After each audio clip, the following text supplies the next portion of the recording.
Morning mga ka-kitchen, dito naman po si Lorelai's Kitchen po. Magluluto po tayo ng masarap na dinengdeng. Ayan po, ito po yung alokon guys, bulaklak ng kalabasa, patola, saluyot, may pritong tilapia po tayo dito at saka sitaw. At saka po natin ay bagoong, ayan, isang sandok po.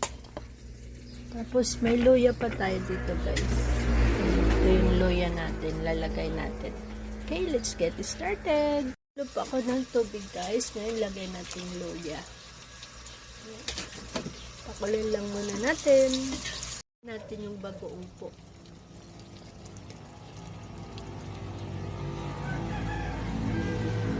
Pakulo po natin yung tilapia. Simmer po natin hanggang kumulo po siya guys. Tignan na po natin yung tilapia guys. Mamaya po natin ilagay. Ngayon po ilagay natin yung sitaw. Dami. Okay, simmer po natin ulit.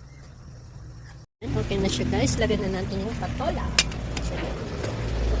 Patola.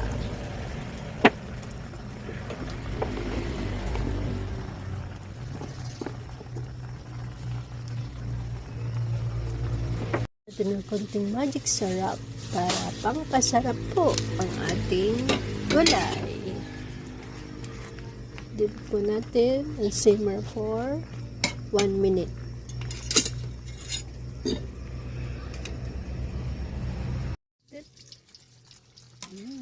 Yummy.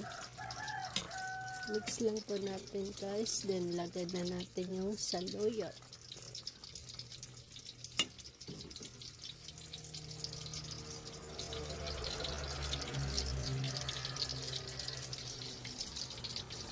Dip lang po natin yung alokon po.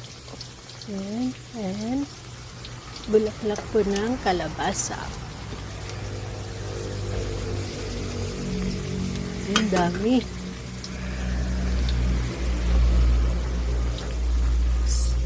Cover po natin. Guys. Mix na po natin. Dip lang natin guys para di siya lang. Ngayon po ilalagay natin yung tilapia. O, diba? Simmer for 1 minute more guys. Ayan, ready na po ang ating dinengdeng po. Hope you like our recipe. Thank you for watching. Follow for more. Bye!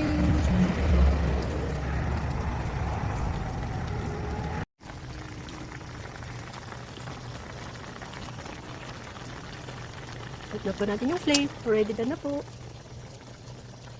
ang ating masarap na dinengdeng. Yummy, yummy!